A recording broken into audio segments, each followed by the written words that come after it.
Hi ವೀಕ್ಷಕರೇ, ಎಲ್ಲರಿಗೂ ನಮಸ್ಕಾರ.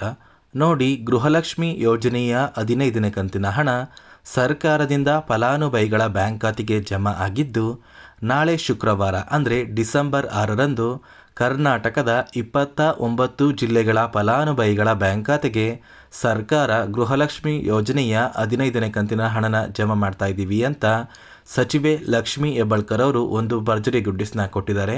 ಅದೇ ರೀತಿ ಫಲಾನುಭವಿಗಳ ಬ್ಯಾಂಕ್ ಖಾತೆಗೆ 15ನೇ ಕಂತಿನ ಹಣ ಜಮಾ ಆಗಿರೋದಕ್ಕೆ ನಾನು ನಿಮಗೆ ವಿತ್ ಪ್ರೂಫ್ ಮೂಲಕ ಈ ಒಂದು ಮಾಹಿತಿನ ಕೊಡ್ತಾ ಇದ್ದು, ಸರ್ಕಾರದಿಂದ 15ನೇ ಕಂತಿನ ಹಣ ಪಡಿಬೇಕು ಅಂದರೆ 5 ಹೊಸ ನಿಯಮಗಳು ಕೂಡ ಜಾರಿಗೆ ಬಂದಿದೆ. ಹಾಗಾದರೆ ಬನ್ನಿ ವೀಕ್ಷಕರೇ, ಆ ಒಂದು ಮಾಹಿತಿ ಏನು ಅಂತ ತಿಳ್ಕೊಳ್ಳೋಣ. ಅದಕ್ಕಿಂತ ಮೊದಲು ವಿಡಿಯೋ ನೋಡ್ತಾ ಇರುವ ಪ್ರತಿಯೊಬ್ಬರ ಹತ್ರ ಕೂಡ ಒಂದು ಚಿಕ್ಕ ರಿಕ್ವೆಸ್ಟ್ ಇದೆ. ನೋಡಿ ಸ್ನೇಹಿತರೆ, ನೀವೇನಾದ್ರೂ ಇನ್ನೂ ಕೂಡ ನನ್ನ ಚಾನಲ್ನ ಸಬ್ಸ್ಕ್ರೈಬ್ ಆಗಿಲ್ಲ ಅಂದರೆ ದಯವಿಟ್ಟು ಪ್ರತಿಯೊಬ್ಬರೂ ಚಾನಲ್ನ ಸಬ್ಸ್ಕ್ರೈಬ್ ಮಾಡ್ಕೊಳ್ಳಿ, ಹಾಗೆ ವಿಡಿಯೋಗೆ ಒಂದು ಲೈಕ್ನ ಕೊಡಿ. ಹೌದು ಸ್ನೇಹಿತರೆ, ಕಳೆದ 1 ತಿಂಗಳಿಂದ ಗೃಹಲಕ್ಷ್ಮಿ ಯೋಜನೆಯ 15ನೇ ಕಂತಿನ ಹಣಕ್ಕಾಗಿ ಸಾಕಷ್ಟು ಫಲಾನುಭವಿಗಳು ಪ್ರತಿನಿತ್ಯವೂ ಕೂಡ ವೆಯ್ಟ್ ಮಾಡ್ತಾ ಇದ್ರಿ. ಇಂತಹ ಪ್ರತಿಯೊಂದು ಫಲಾನುಭವಿಗಳ ಬ್ಯಾಂಕ್ ಖಾತೆಗೆ ಕೊನೆಗೂ ಸರ್ಕಾರದಿಂದ ಗೃಹಲಕ್ಷ್ಮಿ ಯೋಜನೆಯ 15ನೇ ಕಂತಿನ ಹಣ ಜಮಾ ಆಗಿದೆ. ಖಂಡಿತವಾಗಿಯೂ ಹಣ ಜಮಾ ಆಗಿದೆ ಅನ್ನೋದಕ್ಕೆ ನಾನು ನಿಮಗೆ ಬ್ಯಾಂಕ್ ಖಾತೆಗೆ ಬಂದಿರುವಂತಹ ಒಂದು ಹಣದ ಒಂದು ಮೆಸೇಜ್ನ ಕೂಡ ತೋರಿಸ್ತಾ ಇದ್ದೀನಿ. ನೀವು ಇವಾಗ ಸ್ಕ್ರೀನಲ್ಲಿ ಕೂಡ ನೋಡ್ಬೋದು, ಫಲಾನುಭವಿಗಳ ಬ್ಯಾಂಕ್ ಖಾತೆಗೆ 2,000 ಹಣ ಜಮಾ ಆಗಿರುವಂತಹ ಒಂದು ಮೆಸೇಜ್ನ ಕೂಡ ಹಾಕ್ತಾ ಇದ್ದೀನಿ.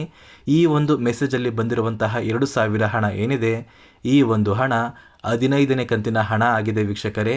ನಿಮ್ಮ ಬ್ಯಾಂಕ್ ಖಾತೆಗೂ ಕೂಡ ನಾಳೆ ಶುಕ್ರವಾರ ಅಂದರೆ ಡಿಸೆಂಬರ್ 6ರಂದು ಗೃಹಲಕ್ಷ್ಮಿ ಯೋಜನೆಯ 15ನೇ ಕಂತಿನ ಹಣ ಜಮಾ ಆಗ್ತಾ ಇದೆ. ಸರ್ಕಾರದಿಂದ ಸಚಿವೆ ಲಕ್ಷ್ಮಿ ಹೆಬ್ಬಾಳ್ಕರ್ ಅವರು ಕೊಟ್ಟಿರುವಂತಹ ಒಂದು ಮಾಹಿತಿಯ ಪ್ರಕಾರ ಶುಕ್ರವಾರ 29 ಜಿಲ್ಲೆಗಳ ಫಲಾನುಭವಿಗಳ ಬ್ಯಾಂಕ್ ಖಾತೆಗೆ ಸರ್ಕಾರ ಗೃಹಲಕ್ಷ್ಮಿ ಯೋಜನೆಯ 15ನೇ ಕಂತಿನ ಹಣನ ಜಮಾ ಮಾಡ್ತಾ ಇದೆ. ಹಾಗಾದರೆ ಬನ್ನಿ ಸ್ನೇಹಿತರೆ, ಆ ಒಂದು ಜಿಲ್ಲೆಗಳ ಹೆಸರು ಏನು ಅಂತ ತಿಳ್ಕೊಳ್ಳೋಣ.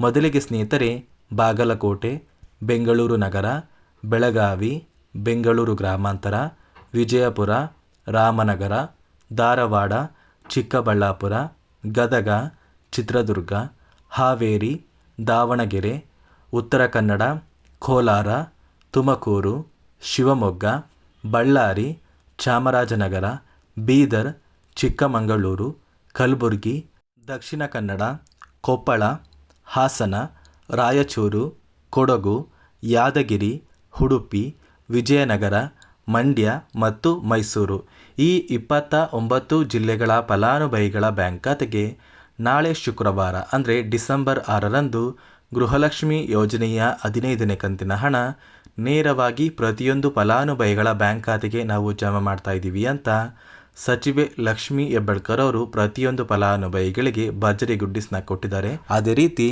ಈ 15ನೇ ಕಂತಿನ ಹಣ ನಿಮ್ಮ ಬ್ಯಾಂಕ್ ಖಾತೆಗೆ ಜಮಾ ಆಗಬೇಕು ಅಂದರೆ ಸರ್ಕಾರದಿಂದ 5 ಹೊಸ ನಿಯಮಗಳನ್ನ ಜಾರಿಗೆ ತಂದಿದ್ದಾರೆ. ಈ 5 ನಿಯಮದ ಆಧಾರದ ಮೇಲೆಯೇ ಸರ್ಕಾರ ಪ್ರತಿಯೊಂದು ಫಲಾನುಭವಿಗಳಿಗೆ ಗೃಹಲಕ್ಷ್ಮಿ ಯೋಜನೆಯ 15ನೇ ಕಂತಿನ ಹಣನ ಜಮಾ ಮಾಡ್ತಾ ಇದೆ.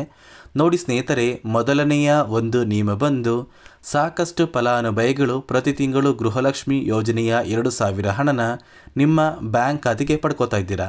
ಆದರೆ ನಿಮ್ಮ ಬಳಿ ಇರುವಂತಹ ಒಂದು ರೇಷನ್ ಕಾರ್ಡ್ ಏನಿದೆ, ಆ ಒಂದು ರೇಷನ್ ಕಾರ್ಡ್ಗೆ ನಿಮ್ಮ ಕುಟುಂಬದ ಪ್ರತಿಯೊಂದು ಸದಸ್ಯರ ಆಧಾರ್ ಕಾರ್ಡ್ನ ಲಿಂಕ್ ಮಾಡಿಸ್ಬೇಕು ಅಂತ ಸರ್ಕಾರದಿಂದ ಒಂದು ಕಡ್ಡಾಯವಾಗಿ ಆದೇಶನ ಕೊಟ್ಟಿದೆ.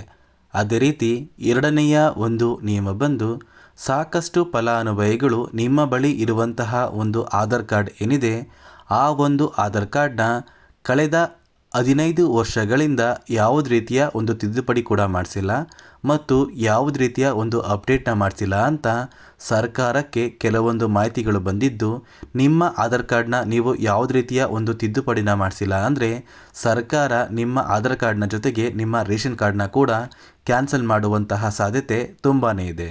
ಅದೇ ರೀತಿ ಮೂರನೆಯ ಒಂದು ನಿಯಮ ಬಂದು ಸಾಕಷ್ಟು ಫಲಾನುಭವಿಗಳು ಸರ್ಕಾರದಿಂದ ಬರುವಂತಹ ರೇಷನ್ನ ಪಡ್ಕೋತಾ ಇದ್ದೀರಾ. ಅಂದರೆ ಅನ್ನಭಾಗ್ಯ ಯೋಜನೆಯ ಒಂದು ರೇಷನ್ ಏನಿದೆ, ಆ ಒಂದು ರೇಷನ್ನ ಕಳೆದ 3 ತಿಂಗಳಲ್ಲಿ ಫಲಾನುಭವಿಗಳು ಯಾರು ಕೂಡ ತಗೊಂಡಿಲ್ಲ ಅಂದರೆ ಇಂತಹ ಫಲಾನುಭವಿಗಳ ಒಂದು ರೇಷನ್ ಕಾರ್ಡ್ನ ಸರ್ಕಾರ ಕ್ಯಾನ್ಸಲ್ ಮಾಡ್ತಾ ಇದೆ. ಅದೇ ಒಂದು ಕಾರಣಕ್ಕೆ ಸರ್ಕಾರದಿಂದ ಬರುವಂತಹ ಒಂದು ಉಚಿತ ಅಕ್ಕಿ ಅನ್ನಭಾಗ್ಯ ಯೋಜನೆಯ ಅಕ್ಕಿ ಏನಿದೆ, ಆ ಒಂದು ಅಕ್ಕಿನ ಕಡ್ಡಾಯವಾಗಿ ನೀವು ಪಡ್ಕೋಬೇಕು ಅಂತ ಸರ್ಕಾರ ಆದೇಶನ ಕೊಟ್ಟಿದೆ. ಮತ್ತು ವೀಕ್ಷಕರೇ, 4ನೆಯ ಒಂದು ನಿಯಮ ಬಂದು ಗೃಹಲಕ್ಷ್ಮಿ ಯೋಜನೆಯ ಫಲಾನುಭವಿಗಳು ಮತ್ತು ಮನೆಯ ಸದಸ್ಯರಲ್ಲಿ ಯಾರು ಕೂಡ ಸರ್ಕಾರಿ ಉದ್ಯೋಗದಲ್ಲಿ ಇರಬಾರ್ದು. ಒಂದು ವೇಳೆ ಸರ್ಕಾರಿ ನೌಕರರಾಗಿ ಕಾರ್ಯನಿರ್ವಹಿಸ್ತಾ ಇದ್ದರೆ ಇಂತಹ ಫಲಾನುಭವಿಗಳ ಬ್ಯಾಂಕ್ ಖಾತೆಗೆ ಗೃಹಲಕ್ಷ್ಮಿ ಯೋಜನೆಯ 2,000 ಹಣನ ಜಮಾ ಮಾಡೋದಿಲ್ಲ ಅಂತ ಸರ್ಕಾರ ಆದೇಶನ ಕೊಟ್ಟಿದೆ. ಅದೇ ರೀತಿ 5ನೆಯ ಒಂದು ನಿಯಮ ಬಂದು ನಿಮ್ಮ ಕುಟುಂಬದಲ್ಲಿ ಯಾವುದೇ ಸದಸ್ಯರು ಸರ್ಕಾರಕ್ಕೆ ತೆರಿಗೆನ ಕಟ್ತಾ ಇದ್ರೆ ಅಂದರೆ ಟ್ಯಾಕ್ಸ್ನ ಪೇ ಮಾಡ್ತಾ ಇದ್ರೆ ಇಂತಹ ಫಲಾನುಭವಿಗಳ ಬ್ಯಾಂಕ್ ಖಾತೆಗೆ ಕಡ್ಡಾಯವಾಗಿ ಇನ್ನು ಮುಂದೆ ಗೃಹಲಕ್ಷ್ಮಿ ಯೋಜನೆಯ 2,000 ಹಣನ ಸರ್ಕಾರದಿಂದ ಜಮಾ ಮಾಡ್ತಾ ಇಲ್ಲ. ಈ ಒಂದು ಫಲಾನುಭವಿಗಳು ಗೃಹಲಕ್ಷ್ಮಿ ಯೋಜನೆಯ 2,000 ಹಣನ ಪಡೆಯಲು ಅನರ್ಹರು ಅಂತ ಸರ್ಕಾರ ಆದೇಶನ ಕೊಟ್ಟಿದ್ದು, ಈ 5 ನಿಯಮದ ಆಧಾರದ ಮೇಲೆ ಸರ್ಕಾರ ಗೃಹಲಕ್ಷ್ಮಿ ಯೋಜನೆಯ 15ನೇ ಕಂತಿನ ಹಣನ ಪ್ರತಿಯೊಂದು ಫಲಾನುಭವಿಗಳ ಬ್ಯಾಂಕ್ ಖಾತೆಗೆ ಜಮಾ ಮಾಡ್ತಾ ಇದೆ. ನಿಮ್ಮ ಬ್ಯಾಂಕ್ ಖಾತೆಗೆ 15ನೇ ಕಂತಿನ ಹಣ ಜಮಾ ಆಗಬೇಕು ಅಂದರೆ ಈ 5 ನಿಯಮಗಳನ್ನ ನೀವು ಪಾಲಿಸಿದರೆ ಮಾತ್ರ ನಿಮ್ಮ ಬ್ಯಾಂಕ್ ಖಾತೆಗೆ ಡಿಸೆಂಬರ್ 6 ಅಂದರೆ ಶುಕ್ರವಾರ ಸರ್ಕಾರದಿಂದ DBT ಮೂಲಕ 15ನೇ ಕಂತಿನ ಹಣನ ನೇರವಾಗಿ ಜಮಾ ಮಾಡ್ತಾರೆ. ಈ 5 ನಿಯಮನ ಕಡ್ಡಾಯವಾಗಿ ಪಾಲಿಸಬೇಕು ಅಂತ ಸರ್ಕಾರ ಆದೇಶನ ಕೂಡ ಕೊಟ್ಟಿದೆ. ಅದೇ ರೀತಿ ಸಾಕಷ್ಟು ಫಲಾನುಭವಿಗಳು ತುಂಬ ಜನ ಕಮೆಂಟಲ್ಲಿ ಹೇಳ್ತಾ ಇದ್ದೀರಾ, ನಮ್ಮ ಬ್ಯಾಂಕ್ ಖಾತೆಗೆ ಪೆಂಡಿಂಗ್ ಇರುವಂತಹ ಗೃಹಲಕ್ಷ್ಮಿ ಯೋಜನೆಯ ಹಣ ಜಮಾ ಆಗ್ತಾ ಇಲ್ಲ ಅಂತ. ನೋಡಿ ಸ್ನೇಹಿತರೆ, ಇಲ್ಲಿ ಯಾರಿಗೆಲ್ಲ ಗೃಹಲಕ್ಷ್ಮಿ ಯೋಜನೆಯ ಪೆಂಡಿಂಗ್ ಹಣ ಜಮಾ ಆಗಿಲ್ಲ, ನೀವು ಆದಷ್ಟು ಬೇಗ ನಿಮ್ಮ ಊರಿಗೆ ಹತ್ತಿರವಿರುವ ಮಹಿಳಾ ಮತ್ತು ಮಕ್ಕಳ ಅಭಿವೃದ್ಧಿ ಇಲಾಖೆಗೆ ಭೇಟಿ ನೀಡಿ ಅಲ್ಲಿ ಇರುವಂತಹ ಒಂದು ಇಲಾಖೆಯ ಅಧಿಕಾರಿಗಳು ನಿಮ್ಮ ಬ್ಯಾಂಕ್ ಖಾತೆಗೆ ಯಾವ ಕಾರಣಕ್ಕೆ ಗೃಹಲಕ್ಷ್ಮಿ ಯೋಜನೆಯ ಪೆಂಡಿಂಗ್ ಹಣ ಜಮಾ ಆಗಿಲ್ಲ ಅಂತ ಆ ಒಂದು ಇಲಾಖೆಯ ಅಧಿಕಾರಿಗಳು ನಿಮಗೆ ಸಹಾಯ ಮಾಡ್ತಾರೆ. ಸಾಕಷ್ಟು ಫಲಾನುಭವಿಗಳು ಮಹಿಳಾ ಮತ್ತು ಮಕ್ಕಳ ಅಭಿವೃದ್ಧಿ ಇಲಾಖೆಗೆ ಭೇಟಿ ನೀಡಿದ ನಂತರ ಅವರ ಬ್ಯಾಂಕ್ ಖಾತೆಗೆ ಪೆಂಡಿಂಗ್ ಇರುವ ಹಣ ಜಮಾ ಆಗಿದೆ. ಅದೇ ರೀತಿ ನಿಮ್ಮ ಬ್ಯಾಂಕ್ ಖಾತೆಗೂ ಕೂಡ ಹಣ ಜಮಾ ಆಗುತ್ತೆ ಅಂತ ಹೇಳ್ತಾ, ನಾಳೆ ಶುಕ್ರವಾರ ಪ್ರತಿಯೊಂದು ಫಲಾನುಭವಿಗಳ ಬ್ಯಾಂಕ್ ಖಾತೆಗೆ ಸರ್ಕಾರ ಗೃಹಲಕ್ಷ್ಮಿ ಯೋಜನೆಯ 15ನೇ ಕಂತಿನ ಹಣನ ಜಮಾ ಮಾಡ್ತಾ ಇದೆ ಅಂತ ಹೇಳ್ತಾ, ಇದಿಷ್ಟು ಗೃಹಲಕ್ಷ್ಮಿ ಯೋಜನೆ ಕುರಿತು ಸರ್ಕಾರದಿಂದ ಬಂದಿರುವಂತಹ ಒಂದು ಮಾಹಿತಿ ಆಗಿದೆ. ನೋಡಿ ಸ್ನೇಹಿತರೆ, ನಾನು ಕೊಟ್ಟಿರುವಂತಹ ಮಾಹಿತಿ ನಿಮಗೆ ಇಷ್ಟ ಆಗಿದ್ರೆ ದಯವಿಟ್ಟು ಪ್ರತಿಯೊಬ್ಬರು ನನ್ನ ಚಾನಲ್ನ ಸಬ್ಸ್ಕ್ರೈಬ್ ಮಾಡ್ಕೊಳ್ಳಿ. ಹಾಗೆ ವಿಡಿಯೋಗೆ ಒಂದು ಲೈಕ್ನ ಕೊಟ್ಟು ನಿಮ್ಮ ಸ್ನೇಹಿತರಿಗೆ ಈ ಒಂದು ವಿಡಿಯೋನ ಶೇರ್ ಮಾಡಿ.